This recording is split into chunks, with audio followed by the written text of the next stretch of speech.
Seigneur, que ta grâce, seule ta grâce. Nous voulons instaurer un état de droit. Et dans un état de droit, il y a une justice indépendante. Ce n'est pas à l'individu Félix Tshisekedi de commencer à faire justice.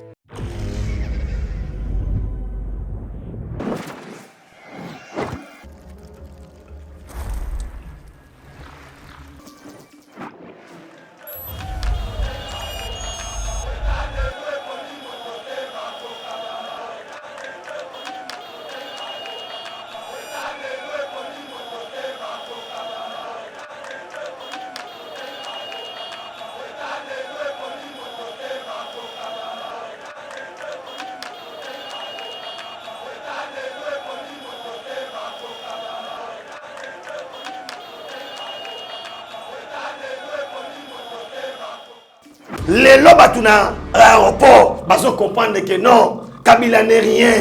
Azamutu roi Moutounionso, que nul n'est au-dessus de la loi.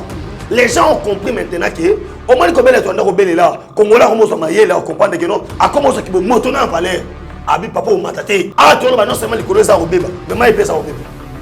Moi, il indi, mitu rouge na mitu rouge. Ça la clarté, mon amboka. Mais là, il y a patriotique. Moi, ils ont bébé parce que tous les services secrets américains, tous les militaires américains aux alentours de la frontière, prêts à intervenir parce que l'association est à 3 pays. Bam Mirage, on a dernier cri, hyper sophistiqué. Aujourd'hui, elle lance dans Kingakati, c'est moins de 3 minutes. Kingakati dit surtout boum. Nazoé Bisayo, Kabila avait la violence. Fatih lui a répondu par la violence. Car, sauf imprévu, ce soir, le chef de l'État, je dis bien sauf imprévu, le soir, le chef de l'État peut s'exprimer. Or, avant de lui attaquer, avec un cri, aux Zamba, nous sommes tous les gens qui sont palpités. Na yebisu yoke na minute yo mwana na mwana yebela. So batwa surtout wana ba Tanzanie ba Zambie, ils attendaient Kabila na Katanga. On a compris par les services de sécurité, Kabila va bloquer dans l'eau. Zambie na Tanzanie, to ko atteindre bango na ba avion na une affaire à 3 minutes aux amboka. Bango pe bana ngote, c'est ça la question. Te bango pe so bana ngote, so ki ko yinda et HP ça qui le bigé. Politicien ta moko te abima. Et surtout, et ba passeport s'est inspiré. Ah bon? Yaya, ba lukaki yango, ba kosilisa yango. Mwana moninga mawate. Mosi tona faelu, banda ba esa ba la réunion. Ba beba ba justifier mongo ya campagne. Ba tizaka ngondengeni komaka lelo lobby, lelo lobby, lelo lobby. Mokolo ya lendi, preuve à l'appui ba wana ba bordereau tout. Ba sali calcul. Soki mongo kokite umukamate umukwata papa ya kananu. Nous voulons instaurer un état de droit. Et dans un état de droit, il y a une justice indépendante. Ce n'est pas à l'individu Félix Tshisekedi de commencer à faire justice. Bonjour mesdames et messieurs, bienvenue dans notre émission Éveil patriotique. Émission et qui sarabino mitema comme d'habitude na lobaka émission et charabino pio na mitema pourquoi puisque ça mbatu misusu baleka kaso baleki ali po ba chabino mabanga moto na mitema donc ko boulele ndenge bakino ba mesa ko loba Congo kaka makanisi ya mabe e Congo boye e basali boye o président boye o bona boye alors biso toyaka awa na Eba TV pour nous quitter espoir. Quand même, on peut espérer à un Congo développé, à un Congo uni.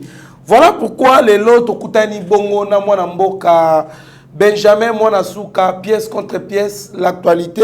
Tobeta masolo ya politique toko solo la sire meeting aérien. Pour nous célébrer, c'est-à-dire coopération militaire entre Angola et la République démocratique du Congo. Alors, tout le monde a bon pour tambola likolo ya mapata ya Kinshasa. D'ailleurs, na minute on a likoloba et ali kotambola banda tongo et ali kotambola donc tout le monde a ngondenge leka mais bakolo message wana na asir bazali bien saisi et puis to ko beta lisusu Masolo ya Joseph Kabila a qui bongo empêché pour voyager depuis à partir de 11h na 15h na jet na e baboya qui ko pesa enzela pour voyager à Kende Lubumbashi. Pourquoi pas to solo la paix sur likambu ya Janine Mabunda oyo ba yeba kina ko funda e côté ya honorable Fabrice Pouela na conseil d'état. Pourquoi? Puisque il y a qui règlement d'ordre intérieur na bango abukaki mubeku oyo ali ko régir bongo fonctionnement ya assemblée nationale, c'est-à-dire il fallait pas payer un rapport financier après donc juste na rentrée il y a session ordinaire, il y a parlementaire, il y a parlement, c'est-à-dire il fallait payer ça dans les 30 jours. Alors il y a pas qui na repé ça té règlement le biso qui muto payer ce rapport, ce qui bureau il y a l'Assemblée nationale qui payer ce rapport té ba ko démissionner. Na moi ça ba ba démissionner ba boyaki akene ko funda na conseil d'état. Na mwana mboka ona ototanga kombo awane tokokota na mozindo ya maemisusu oyo tokolobela na kati ya émission na biso ya Eve Patriotique. Mwana mboka Benjamin Mbote na onde ko kandolo esengo makasi mokolo lelo susu ko partager plateau moko na yo et to pesi merci na balani surtout ya Yeba TV na monde déjà tozo ke déjà 93000 abonnés. To pesi bino pe na merci mingi. Merci na Eve Patriotique na mokolo lelo ko partager susu plateau moko na yo talaraka ba jeunesse amayele bo bazé so mingité ebele basi babungi nzela mais otika pena mona mboka kandolo et to beta masola politique bo ezesengo makasi ko so wana mokolo lelo. Merci beaucoup mwana mboka Benjamin. Actualité dans la République démocratique du Congo, Covid-19, la RDC enregistre 121 nouveaux cas et un décès. Meeting aérien à Kinshasa, Kikaya évoque la politique des muscles, les propres des paranoïques. L'UNICEF présente la situation des enfants à Ilunga Ilunkamba. Décès à Kinshasa du sénateur Kabuya Lumuna. Les FCC plairent l'une de ses grandes filles. Nous allons aussi voir RDC Beni, affrontement entre armées et combattants ADF près des Ringeti. Assemblée nationale, le ministre des ressources hydrauliques a répondu sans débat à la question orale sur la problématique de l'approvisionnement en eau et électricité. Moi, Namboka, sans plus tarder, Tobandi, émission Nabiso, Joseph Kabila empêché de voyager à Lubumbashi. Moi, Namboka. Et comme il sounini, sénateur à vie, il a un privilège belé bongo. Bon, il a violé statut portant protection des anciens chefs de l'État. Réaction à l'Indengeni. Réaction à l'Ibosso, on ne doit pas badiner na makambu ya mboka. Ndeko Kandolo ezali servir à ba Congolais. C'est notre avenir. O ezali Angers et pasara nango blague te. Si Kabila pensait qu'il y avait ça ba blague tina suka. Akutani na ndeba benga China Rambo, akutani na fashi China béton. Ah bon? Vous comprenez? Fatiaza China béton, soit China Rambo parce que badouano boulot n'est pas facile. Tango ozoyo kaba allégation no ba assassiner chef de l'État boy na boy. Nazo so banda constitution bandi chef de l'État so kenenselité. C'est parce que on a retrouvé na OSM entourage naie ba soupçon déjà bato o ba kotaki mais mutoza responsable na makambo bato na surtout nani.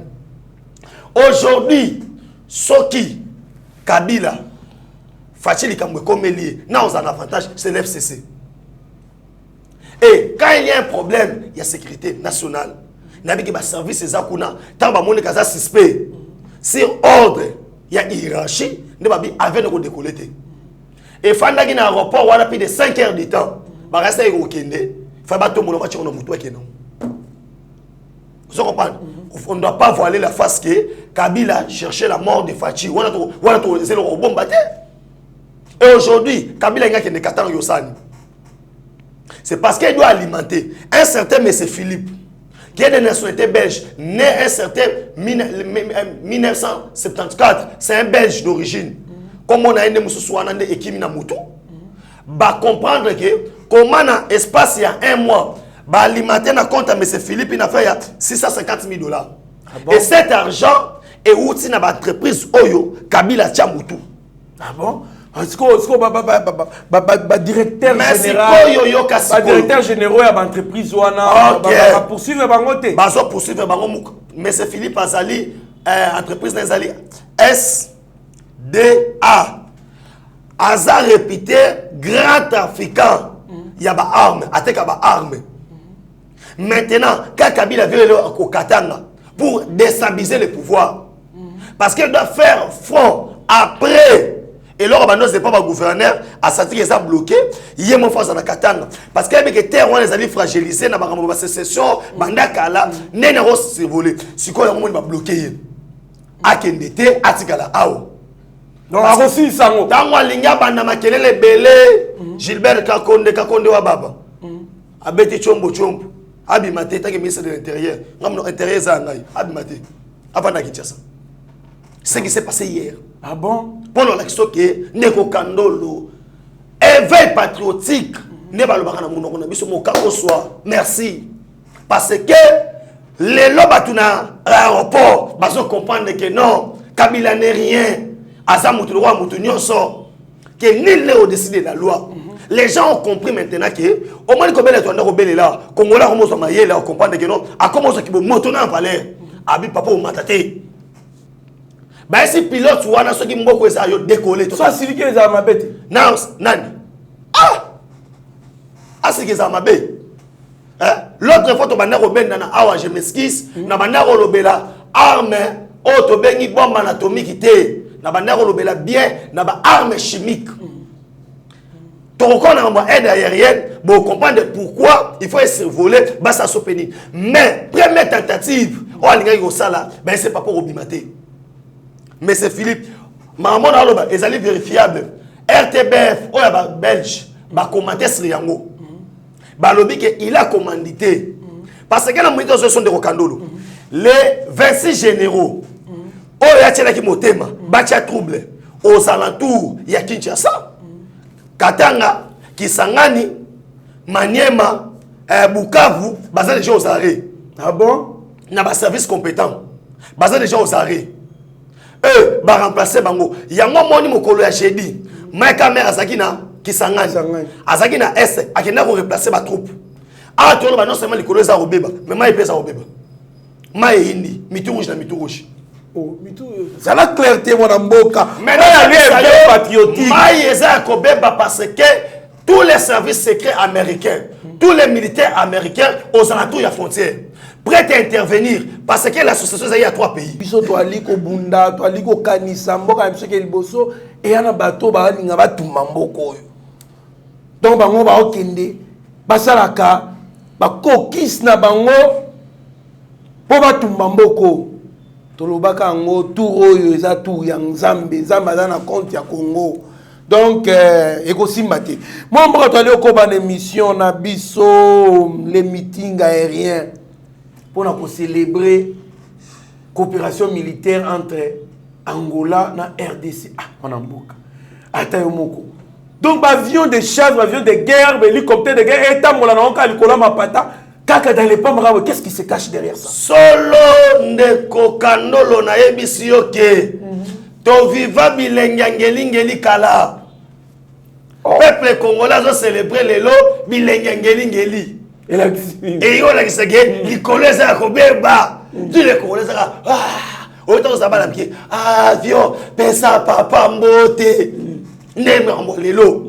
Osomona biloko yo, un véritable Congolais le roi ngana yo, o ana mangwele. A comprendre que non, tozongi série ya Marshal Mobutu. Autant que ba viol likolo, ba mundunda, ba beta ba shit et que ne okote de toi. Ozongi singa. Na yebisi yo que non. En tout cas, un véritable Congolais pour na kola qui sort que non. La renaissance du Congo, l'éveil patriotique, Yeba TV, nous avons joué un rôle très important dans ce pays. Parce que le président congolais, Félix Chilombo, a comprendre que non, Bano Babeli trop, c'est maintenant ou jamais. Bakongo Baloba, Kiakou, Kiangani. Et le retour, ça ne va pas Soukanango. Bible route et lobby, formez la fin des choses, qu'est ce commencement. Souka Alikambu, et les Kebandeli. Babanagi na Koseka, Bakomi na Kolela. Parce que je vais parler coopération militaire Banda Facha Bandi. Avec les États-Unis d'Amérique. Papa Panzagnos. Oyo s'est matérialisé. Naba soda Oyo, Bayena Munduko Tobenga Bango, Chingo Macha Mwambouyi. Ça veut dire, Munduko Oyo, Yamadousou Mi Balé. Basodo Baye, n'a tenu place, ma côte salarié, Banarate. Baye Barate, Basodo Basasuka Talioboy. azomona mobimba na yo na lettre fois rouge. Oh, c'est soda na kisi. Azana kisi te. Balobi les soldats hyper formés du monde. Bayo ba sil. États-Unis ça va pas mbaté. Mabimisa ki bango grâce à coopération militaire. Et je salue Mike Hammer Nzita Mundibu Yaba Congo. Yesu Bachien Ndakala et pas Maman Denise Nyakero Tshisekedi Bachien Ndakala na Pondu Esa Fachibwe. Zelanga na zana pili ya kubwete. Tobeta bagi en désordre. Et c'est matérialisé pour Annie. Parce que l'ambassadeur des États-Unis d'Amérique est un ancien Marines. À mon que les cadeaux que je peux offrir peuple congolais, et c'est tout ça partenariat sur le plan militaire. Neko Kandolo, l'histoire va retenir que 30 ans après, on a vu encore les généraux américains. On a vu encore États-Unis qui appuyer biso na ba matériel. Je vais vous dire biska ba avion ozo kalelo ko le kadikolo et outi. Parce que dans la manière qu'on va awa mutu sabi que non, ce petit là il est très arrogant. Baloba pamba yeme yazali. Oh, ce qui yeme yazali, c'est que yenzambe fachi beton. Ce qu'on bazana yeme yenzambe ce que fachi beton. Parce que mindu qui on est où tu as plus précis. Donc qu'est-ce que na bani na coopération militaire bisona États-Unis. États-Unis bani ko appuyer Rwanda na 350 millions de dollars par trimestre pour la coopération militaire. Il y a un moment que Rwanda azakina ba avantage belé. Pour nani Yoweri Kaguta Museveni. Boyebi bien que Rwanda toke na mwalo mbangu Kagame zaka kuna ke na États-Unis pour récupérer pouvoir ba ko ça abiarimane tout consort. Ce qu'on a cadre wana abetaka diplomatie mais na ce que Fatia za Chine à béton. Abotoli diplomatie. États-Unis sont c'est masolo. Fatia sugi wana te ayo la deuxième coopération militaire na puissance militaire d'Afrique Égypte. Oh baza awa ba beti masolo sukité ayo sala na Israël. Na service de renseignement, Israël bazate. Je ne pense pas qu'un expert en matière de sécurité a contredire. Les Israéliens n'auront pas même la Bible.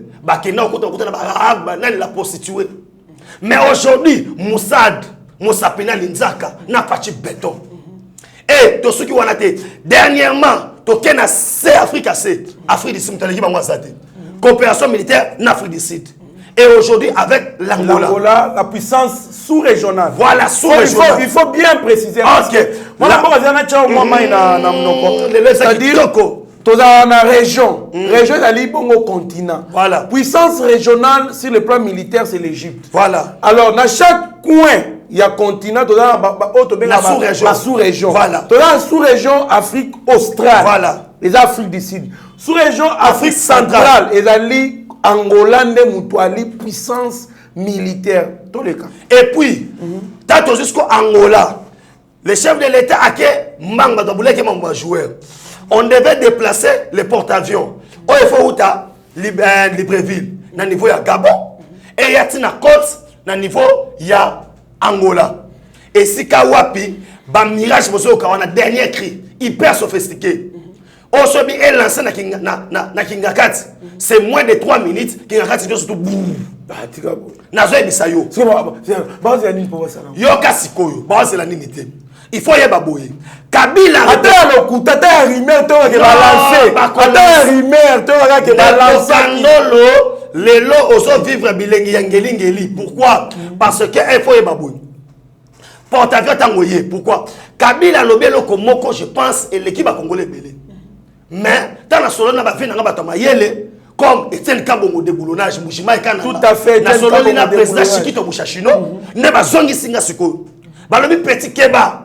Et là Kabila lobi Boko Storoson a 50 ans en arrière. Représentait une menace. Kabila avait 3 pays. Zambie, Tanzanie, Zimbabwe, oh basala qui prêt à intervenir. Tout à fait. En cas il y a 26 généraux na yewana, baso qui makambo contrôle.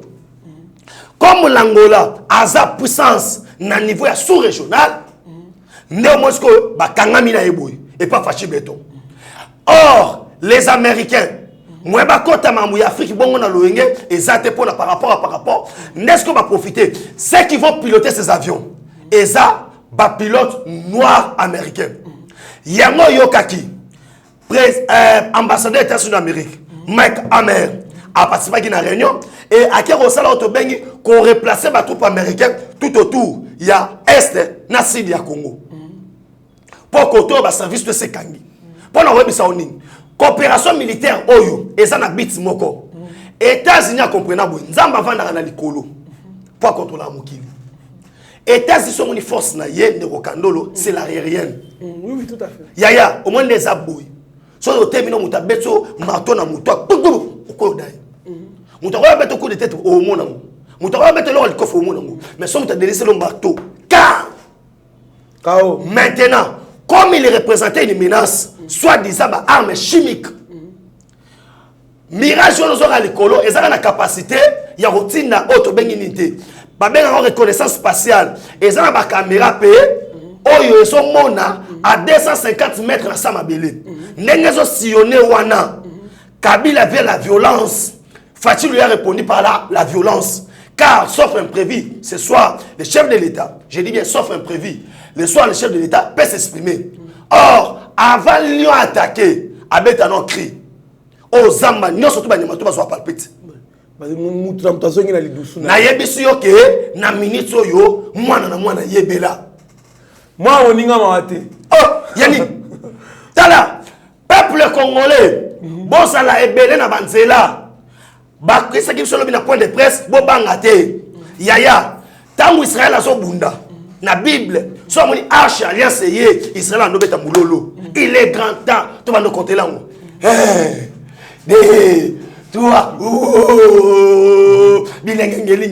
merci beaucoup mon mboka pour l'éclaircissement oyo mais en tout cas ngana olinga na yo kata rimer ke balança ki kuna ada rimer ya pamba eza ke to vérifier to bi ate na yo kana nuka rimer ke babwaka ki kuna na ki et c'est pesanga makasi so na ke babwaka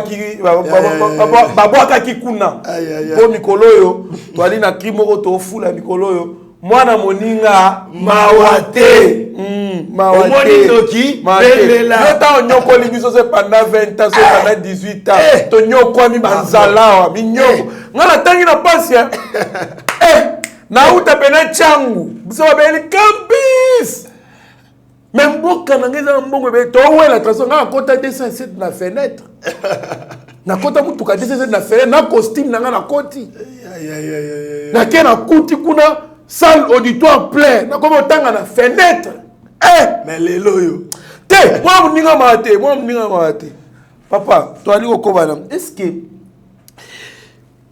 babenga ngo eloko esalema lelo babenga ngo dissuasion militaire biso na politique na relation internationale babenga ngo politique la dissuasion militaire donc kobangisa voilà faire peur OK message wana oui ya kotambwisa ba pepo likolo et d'ailleurs vraiment message ba opesa na banani OK bazo pesa na bato yo bambeli ngai likofi ya Kabila bazo pesa na bato oyo balobaki on va paralyser ce pays on va bazo pesa na bato oyo balobaki le Congo retournera 50 ans en arrière bazo pesa na bato oyo kaka Yonzambe kaka pozo 50 ans en arrière pour commission ndenge ni pozo ngisango 50 ans flash disk na yo odozo ngisamboka sima 50 ans bazo pesa na Moïse Nyamugabo o alobaki so bomeki biso tokofana na bino na ko message ya ngwana eloko ya mibale ndeko Kandolo ngana yoka kaka meeting avion na ba avion so beta désordre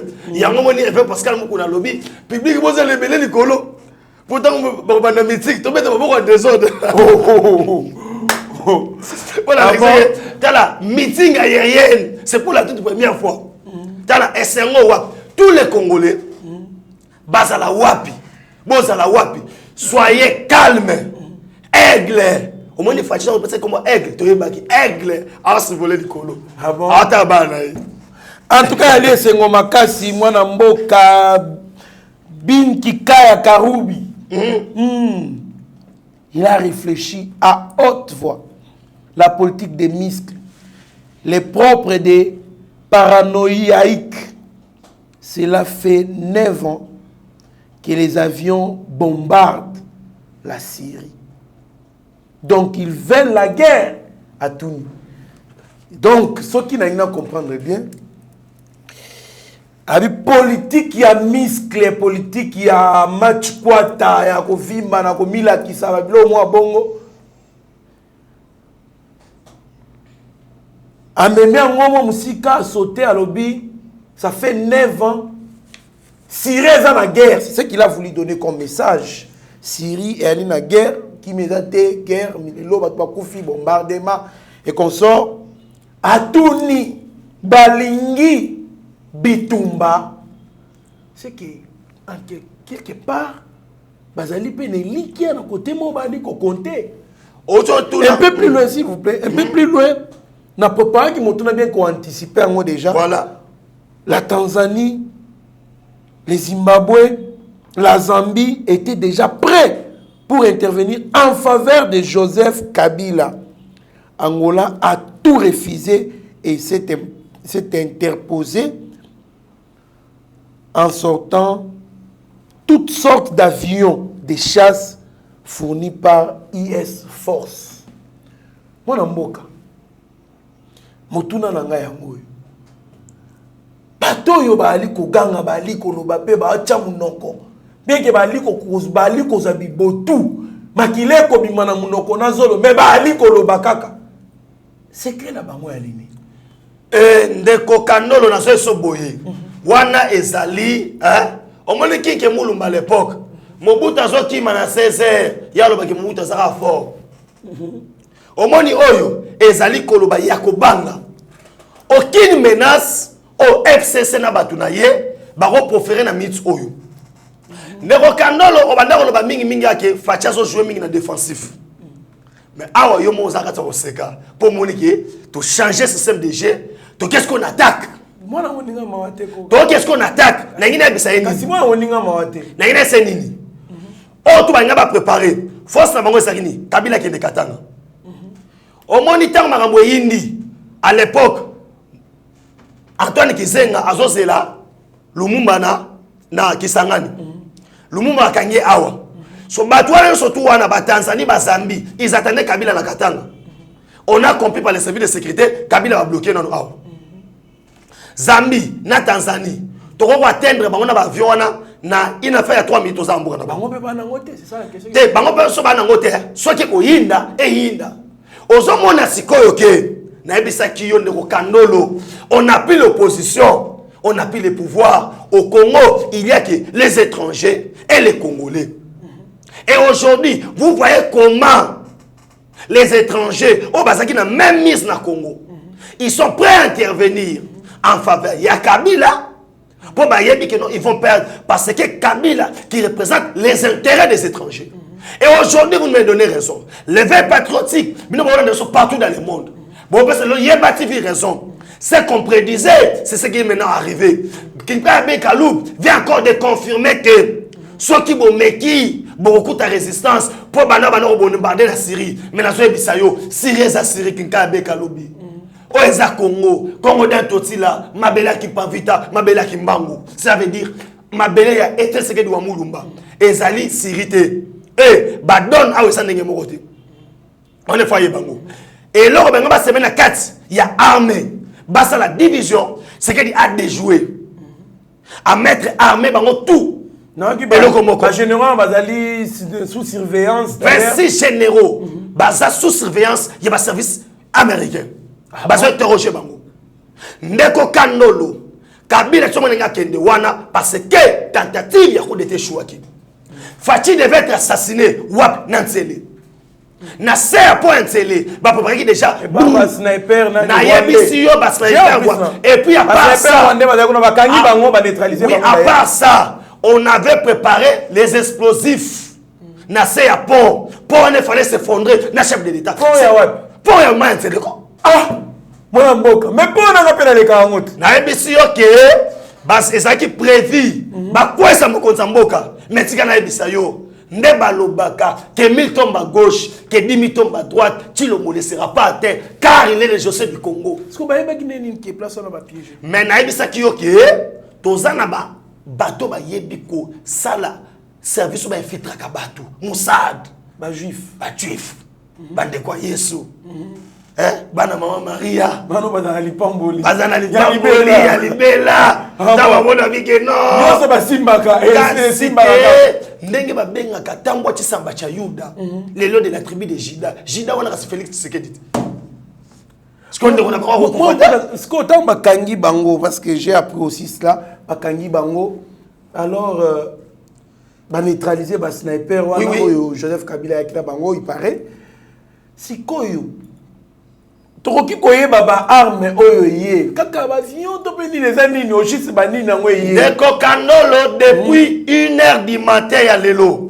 Vous devez savoir que tozana nous na porte-avions na Sakibino T bar 18 F44 ya Otobengi ya groupement ya ba américain oyo ezaka basé na Gabon et ça les manœuvres militaires na bango et eti na Angola place ba relancer ba avion Mirage wana poya na Congo. Wale lo liboso. Et lo ami balé kaka mukolo ya lobi na butu na aéroport ya Kisangani. Tomoni arrivé ya Otobengi ba paracommando américain plus de 1800 hommes au ba coordonnaki kokita na bango et pas ya Mike Hammer azali ambassadeur États-Unis d'Amérique. To suki wana te na ville ya Kinshasa biloko ni komi. Tozana 103 chars de combat. Tozali na 73 auto blindé. Ah bon? Tozali na 43 auto bengi Marof B18. Yango memaka charge ya ba missile et memaka charge ya ba yana o mitu komona ka basala ba défiler nango na Russie et ça na 48 pneus et memaka charge 24 pneus oui 24 pneus. Ce qui va beti boye lingwa la mobimba o lemba nini et disparaître te lingwa la te ça va beti be kinga kati mobimba o kinga kati be paralysé mais sans compter 3 bateaux de guerre dans un secteur que non maïza ko beba naïso ok sonné maïza ko beba maïza ko beba Nicolas ya ko beba maïza ya beba Mabene pe ya kobeba basar de combat ngando bimi alobi non ebisi mungu suto déplacé ngando ese mungu suto déplacé obi ngubu ebisi likwala soki yo tika na mai tikala ngana déplacé nanu po mboto ayeba ki onde abanda lobi mboto mi yebela ki déjà ebisi monganza yebela monganzo ya kufa lokwa bolole pamba mai za kobeba. En tout cas, Ezali et Sengo Makassi, ça me fait du bien. Bon, ça que ceux qui n'allient un peu émotionné, bon, Ezali, ceux qui poignent, non. Ça fait du mal, hein, quand on avait une armée forte à l'époque de Mobutu. Mais c'est comme si Bacha pose Moroboye. Bacha pose n'a rien fait. Pose nous armée, moko ba policier, ba lata ki to côté, plutôt ba militaire, ba lata ki to côté. Je me rappelle en 2012. M23 et Boto la biso Goma. Wow. Ba militaire rwandais na Goma. Mais au cas pas si je me rappelle j'étais dans un bis là qui campus. Mais donc maman n'a pas dit comment est-ce que Baroki kozo Goma? Basi Goma. Armée za la kati. Mais quand même, quand on voit la renaissance de notre armée, ça fait du bien. Hein? Et puis, Ndeko Kanolo, histoire ya Goma, rappelez Batouké. Et là, comme Mouzama Bakoufela Yangowana, Mouzama Betanga Kouti, Joseph Kabila, ancien président, na Laurent Kunda Batouare, Bazomela Ba Champagne, Neloko, Mouzama Bakote Babila Yangowana. Moi, Mboga, merci beaucoup. En tout cas, obligé, il faut Samba. Moi, Mboga, on ne peut pas quand même. Aussi, ces émissions, tu sens que tu as quand même l'isolo, il y a Mabunda, affaire Mabunda, Fabrice Pouela. On avait demandé, avec motivation à l'appui, aux députés nationaux du FCC, du Congo central, de désavouer publiquement, de me désavouer publiquement, de désavouer publiquement plutôt ma personne ainsi que ma démarche devant les conseils d'État contre les bureaux de l'Assemblée nationale. Ils ont tous refusé. Ça, c'est l'honorable Fabrice Pouela déjà. Il paraît que moi, le temps qui peut être ça, Kokis, il y a des députés, il y a Congo central, désavoué, qui m'a dit ça, là, on a italien, mon consort. pour ça que et frustré de sorte que aye banaku abandonner l'État nango et heureusement ba député FCC ba boy pena kozwa kanyaka wana pour ba désavouer moninga na bango mona mboka lobby et comme tina makasi na tali bakasiki ya FCC ya makasi ba makofi ya Kabila ba makambo bele ya Kabila bato bazaya ko tuta batolo basimbi ba papier Bakoyemba ne touche pas Janine Mabunda, ne touche pas na électéninga opposition forcée Fachali Kotinda ba partenaire na yeto alini ni mwana mboka. Na yebision de kokandolo ke FCC cash et se koyaki.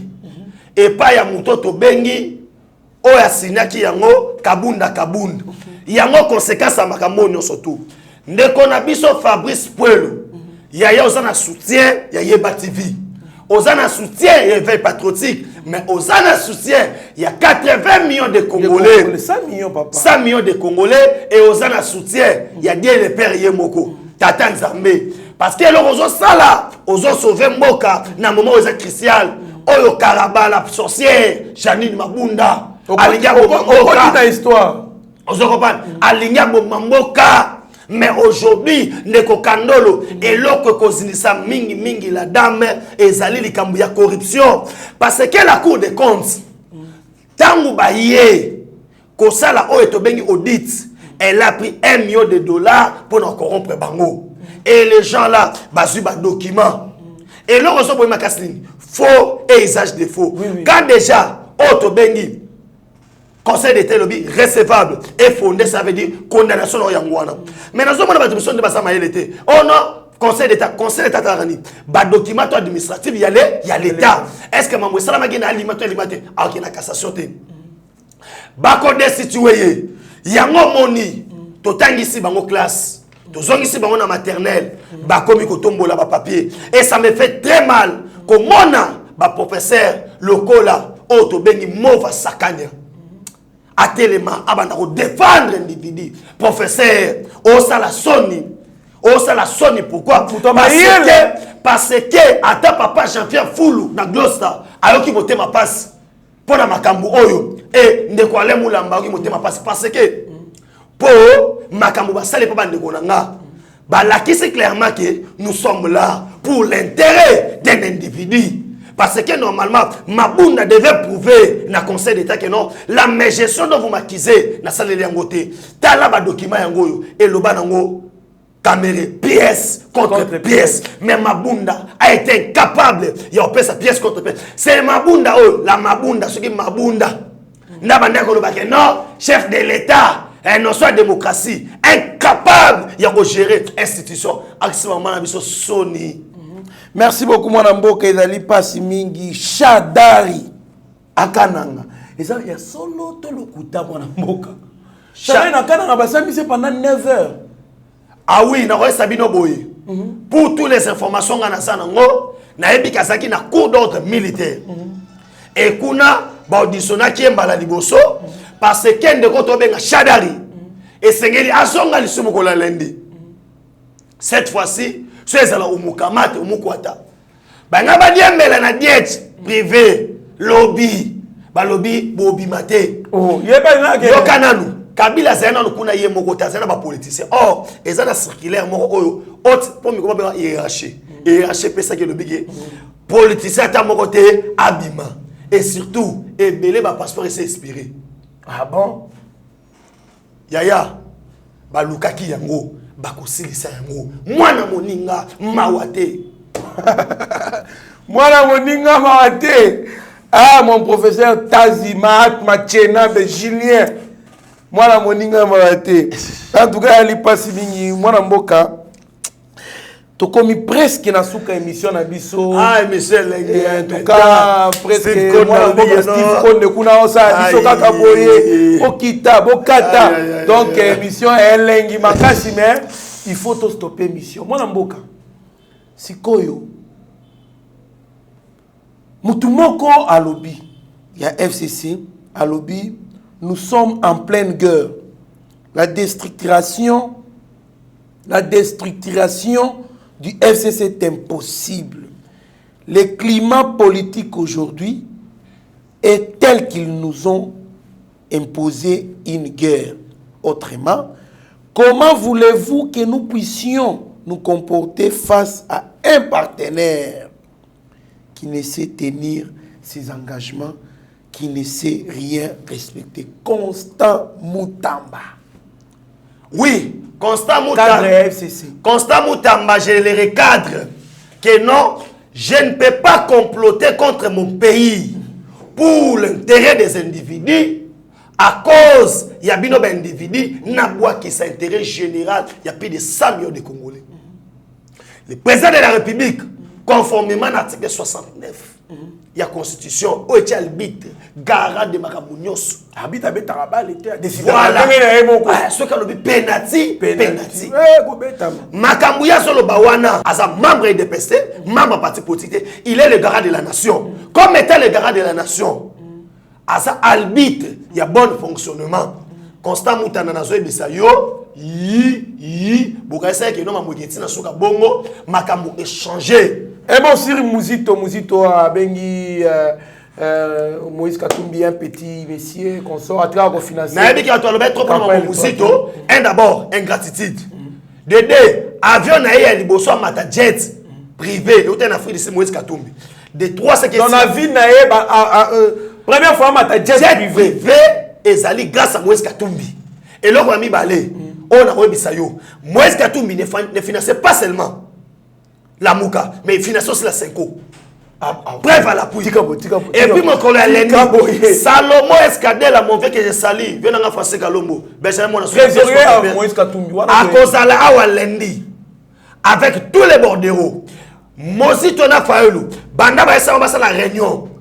Babeba, ba justifié, mon la campagne. Betizaka mon ngeni comme lelo lobby lobby mon collègue Lendi bref voilà puis bon on a bordereau tout basali calcul soit qui moi mon kokité ou mukamate ou mukwata papa ya kanam tika boy les Lendi et ça c'est tes mains yaya l'ingratitude est condamnable tout à fait tout à fait Judas Iscariote ingrat akenda comme Mika balobaka bien à Genève, on a qu'à trahir. Carrière politique na mai. Tout le monde se connaît na trahir. Merci beaucoup. Un journaliste aussi à lobby jamais présent qui Koko il s'est révoqué Premier ministre était. Ah opposer question pénal na ebike yo tanga kombo na teta mususu na bopo na ba domaine na bino na ça mais c'est Christian Lusakweno. Mais c'est Christian Lusakweno tanga article 69 il y a constitution tanga P78. Président de la République ana makoki wana. Mais quand même, dans la constitution, il faut révoquer le Premier ministre. Parce qu'il met fin à sa fonction par la démission de celui-ci. Ok, par la démission. Mais il peut que ça tous les ministres. Sur le conseil des ministres, on a Congo, ça m'a sauté pour nous. Quand on parlait de crise, l'exécutif et législatif, parce qu'en soi, ton développement est déjà out. Il y en a qui ont Yeba TV, ils ont longueur d'avance. Mais moi, je suis patriotique. Yeba TV, on a fait toute une émission, on ne va pas retourner en arrière. Ça veut dire, je peux conseiller à notre aîné Christophe Lusakweno, attendre l'émission de Saranayo, d'être développé, tout l'accès à paramètres, surtout. Parce que maman, sont là-bas. Et ça m'a cambo oyo bato basa la constitution ils ont défendu la question yango même si ekosimbate tous a deux piliers mabunda kokoya et le président de la République quand il nomme un informateur et le président de la République peut reporter ses ordonnances ou soit une hypothèse na politique ce qui mabunda à quoi ou soit il y a une reformulation de la majorité parlementaire. Mais ici, Premier ministre, toi tu n'acceptes plus le président. Il y a côté en guerre présent. Mais on les fait tomber à travers une motion de censure. Le gouvernement tombe. Donc, Assemblée nationale, ce qui Fachi a commis la majorité, bakoki okoisa mabunda. Bakoisa mabunda, bakoisa premier ministre, président nommé informateur, gouvernement escapé bimi. Merci mon amour commis na. Julien Palou a aidé à la Rambo. En tout cas, ezali sengo makasi. Et parti par la Congolais ba la raison, c'est une bonne chose. Moi mboka ta caméra Steve Konde, opese la malobano ya suka. Merci beaucoup Ndeko Trésor Kanolo, na pesi merci na Yeba TV, effet patriotique, na opportunité ba pesi ngai talara na beta porte ba fungole langa mutema, ça veut dire merci beaucoup na Yeba TV. Merci beaucoup na bino parce que 93 000 abonnés. To ba cadeau na biso à fin de l'année, to atteindre 100 000 abonnés et to célébrer awa po to remela ba champagne et relega tellement ki to na Yeba TV. Na sabino ki nazo kende est pona to ki nesuko visionner makambo ndenge sengeli. To ba ba billet kaka, hein? So benganga de abose ba contact biera to komana bato ba finga biso no to za makolo to esa bino ke no to za makolo te peuple congolais 100 millions de congolais bozali ça yeso chika $1 ba jeep akanda e obima na Yeba TV mo na mo jeep na ye mambo ke ne tema kitoko na bisi bino ke ba imboka balande ve patriotique chaîne mususu te Yeba TV Benjamin Mwana Suga pièce contre pièce na dio d'affaires na ndeko Kandolo tozo panza teke to esi bino ke likolo eza kitoko po likolo eza koyinda mai eza koyinda et mabele eza kobaluka po ba oba baluka na mabele basa déjà et ma soeur tellement kitoko na pesi mbote na Madova mama Oumela et jeune ngoma le pétrolier papa Willy Tsumbu na Los Angeles na bosanité Rachel et toi like de quelque part na bosanité maman Charlotte Mbenga mère boss Jean-Pierre Foulou Roger le combattant famille Pela et na bosanité Mama Denise Nyakero Tisekedi mama bambote na et na bosanité basisaki ngai awa na grâce kitete fouraille et na pesi mbote merci beaucoup na Steve Konde pour bilengia boy pour na mona ngwe pour Steve Konde azanyonso merci beaucoup Benjamin Mwana Suka mwana moninga mawate mwana moninga mawate tabino ozayo nyoko la biso ozayo kila bisoma mwana moninga mawate donc tuko vidane toke tili fobo neba kino ma message toke tili fobo toko bomana tutawana tudi chebe yangana voilà mbula ndefwa yantula ntembe donc awa toko sila merci beaucoup en tout cas na ba enyo surtout na biso finance Massamba l'architecte Stéphane Kankou et moi je loue Kankou la première Rachel Kabengwa en tout cas coup de chapeau à vous. Merci beaucoup. Eugène Ngoma le pétrolier, monsieur Jacques Pongo, maman Céline, na papa David na France, Wale Belé, Claudine Kandolo, na Londres. En tout cas, restez branchés sur notre chaîne. Vous ne serez en aucun cas décimés vos êtres. Mettez ce silence qui est plutôt esclave de ses propres mots. Merci. Seigneur, que ta grâce, seule ta grâce. Nous voulons instaurer un état de droit. Et dans un état de droit, il y a une justice indépendante. Ce n'est pas à l'individu Félix Tshisekedi de commencer à faire justice.